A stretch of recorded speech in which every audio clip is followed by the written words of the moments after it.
What's up, YouTube? I'm back again here bringing you guys some more Cardfight Vanguard content. If you guys can't tell just by my desktop background, I'm a huge Pokemon fan, waiting for the new Pokemon games coming out this November 21st for Omega Ruby and Alpha Sapphire. If you guys love Pokemon as much as I do, leave a comment down below, and if you don't, well, you're just awesome as everyone else. Anyways, I'm going to go ahead and get right into this. This is the part 1 discussion video of my segment for Fighters Collection 2014. The way I will be doing these parts is by the nations. In today's nations, we're going to start off with the United Sanctuaries. I'm going to try and go in depth with all these cards from the United Sanctuary nation and try to tell you guys if I think that they will be seeing any play or not. So I'm going to go ahead and get into it. The first one we have here is Sprite Jewel Knight Camellia. She's a grade 3 Royal Paladin 11k. Her Limit Break skill is a Counterblast 1. At the beginning of your main phase, if the number of rear guards you have is 3 or less, you may pay the cost. If you do, search your deck for up to 1 card with Jewel Knight in its card name, called Rear Guard, and shuffle your deck. And also, when this unit attacks your Vanguard, this unit gets plus power 2000 until end of turn. So she has that normal ability that other cards have. When she attacks, she gains power. Makes her a 13k by herself, so she hits Nouvelle and Cross Rides, which isn't bad at all. And with her Limit Break skill, I actually like this card because that's what Royal Paladins do. They bring out cards from the deck to rear guards, and also it doesn't have to be an open rear guard. You just have to call it your rear guard. Some people may not play this card because of Ashley Reverse, or they're playing Ashley Reverse and Julia. But if you're not playing Julia and you're, what is this, go away, and if you're just using Ashley and Ashley Reverse, I suggest you play Camellia with Ashley Reverse, or at least try it out. Anyways, I think C is a very good card. Next up for the other Royal Paladins, we have Splitting Seeker Brutus, one of the first legions that we will be seeing when this set comes out, and of course it's for Royal Paladins. Alright, his Legion skill is you counterblast 1 card with Seeker in its card name, and when this unit attacks a Vanguard, if this unit is in Legion, you pay the cost. If so, choose up to 4 units in your front row with Seeker in its card name. Those units get power plus 3000 until end of turn. That's pretty powerful. And his other one is a counterblast 1 with Seeker in its card name.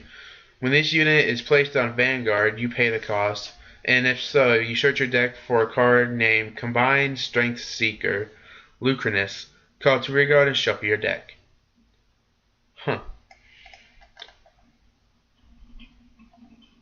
He is actually a really good card, for I know for when set 16 gets dropped, everyone, most Royal Paladin players will be going for Seeker, Sing Saver, Dragon. But to be honest, I don't really care that much for Sing Saver because he is an expensive Raging Form Dragon in the end. Even the Avenger of Abyss Legion is cheaper to restand your Vanguard. But if you don't like Seeker, Sing Saver, Dragon like I do, go with this guy, Splitting Seeker Brutus. He gives 4 units in your front row, 3000 power, your left rear guard, himself included, the Legion mate, and then your right rear guard.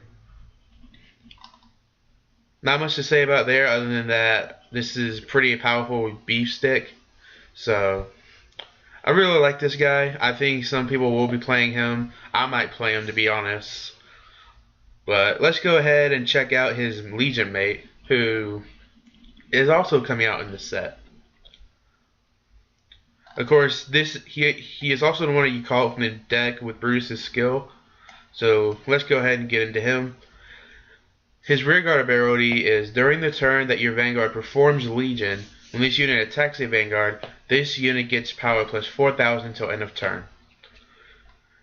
So the combo that I see is that when you ride Brutus, you use his skill to call out this guy, and then you perform Legion with Brutus. This guy gains 4000 power, so he's a 13,000 base power without boost.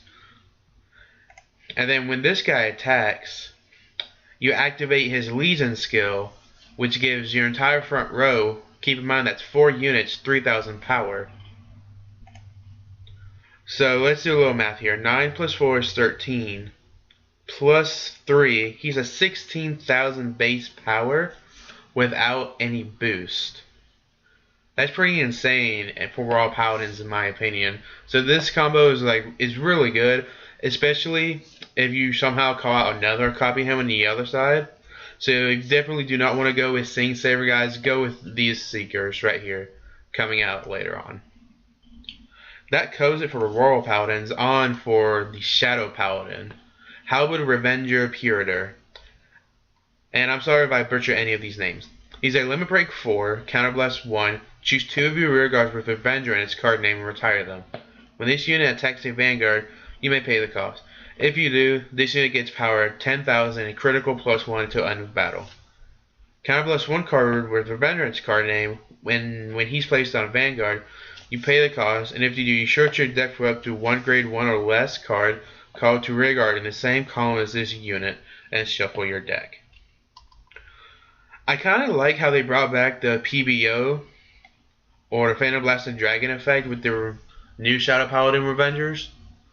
But even with this skill right here that I just talked about, I see Raging Form Dragon and Drag Ruler completely outclassing this guy. So I feel like maybe he came out too late for this guy to be used any, but that's just my opinion.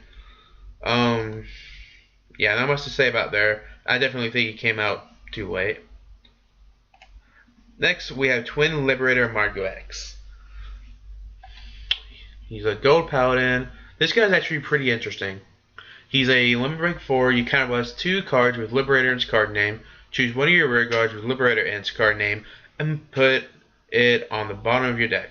Look at 2 cards from the top of your deck and search out for 2 cards. Call them to separate open rear circles. Those units get power plus 5,000 to end the turn, and the rest are put on the bottom of your deck in any order.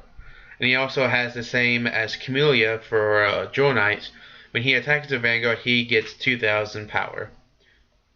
So he's a little interesting. He kind of does the same as Ganchalos Zenith in a sense. With Zenith in the battle phase, you return a rear guard to your deck, and then you call top card to a rear guard, and gets plus 10,000 power. But his skill you have to activate during the main phase. So you can already have 1 rear guard open, and then you can send this rear guard to the bottom of the deck, call the top 2 here, and they get plus 5,000, so this column is a plus 10,000. Because of what all the new stuff we'll be getting when this set's released, he probably won't see as much play either. I feel like he should have came out around the same time as Zenith when it comes out, or a little bit after that. But in a sense, this guy is interesting. Some people may play around with him, but overall, he's a pretty good card in my opinion. Next, we have Flora Magus, the Oracle Think Tank for this set. So Limit Break 4, a Counterblast 1, declare a card name and reveal the top card of your deck. If the revealed card is the card you declared, you add it to your hand, and this unit gets power plus 5,000 until end of turn. And during the turn, the number of cards in your hand is 4 or greater. She also gains power plus 2,000. So essentially, her potential, she can become an 18,000 by herself without any boost or triggers. But because of the Mangus promo grade 3 that we received not too long ago, she might not see any play at all unless people just don't want to see the Break Ride, or if people just end up liking this card better. But with the other one, you also get a crit, which is a lot more dangerous than this. But those are my thoughts on that. Not much else there. Next, we have the Genesis of the set, Goddess of 4 Seasons. I don't particularly like this card, but let's go ahead and get into it, shall we? So a Limit Break 4, you Soul Blast 6, look at 3 cards from the top of your deck, put them on top of your deck in any order, draw a card and Soul Charge 1. And when she's also placed on the Vanguard circle, choose 1 of your rear guards, you search your deck for up to 3 cards with the same name as that unit, put them into the Soul and shuffle your deck. The only way I can see here Limit Break being useful is when you look at the top 3, and let's say there's 1 trigger among them. You obviously stack that 1 trigger on the bottom 3, and then you place them back at the top of your deck. You then draw the other, and then you soul charge the second. So you know that your top guard is going to be a trigger. So if your opponent goes for a 1 pass, you know you're safe. But if your opponent goes for a 2 pass, it's still the same of a 50-50 chance basically. And as her other ability, unless you choose a rear guard of yours that's a grade 3 and just put grade 3s into the soul, I don't really like it because you're wasting a 15k shield, 3 boosters, or 3 attackers that you need for the game. And overall, I don't think she's that great of a card and probably won't be used in any competitive playing. On to the last card for this segment is Spiral Celestial Helm. She has my favorite artwork of all the Celestials, and I think she's a pretty decent card. Her limit break 4 is a counter +1, choose a card from your hand, and put it into your damage zone. Choose a face-up card from your damage zone, put it into your hand, and this unit gets power plus 5,000 until end of turn. And we have a face-up card named Spiral Celestial Helm in your damage zone. This unit gets critical +1 until end of turn. This ability cannot be used for the rest of the turn. And when you counter +1, this unit gets power plus 2,000 until end of turn. And if you just heard that commotion, please ignore that. My cat is pretty silly. So anyways, I see her being very useful in the Celestial subclan. I think you should be using her with Zerachiel. If you don't like Romiel Reverse or Romiel the Break Ride for that matter, use Helm and Zerachiel. Early game, you can ride Helm, put another copy of her in your damage zone, threaten your opponent with that 5,000 power and critical +1 when you get into limit break. Because let's face it, no one wants to take a crit. Even if you need it, you don't want to take a critical +1.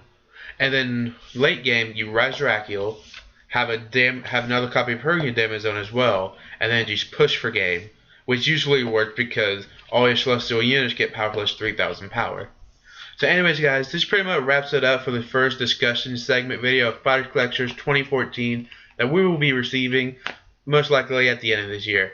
If you guys like what you saw and heard, be sure to leave a like, subscribe, and share this video.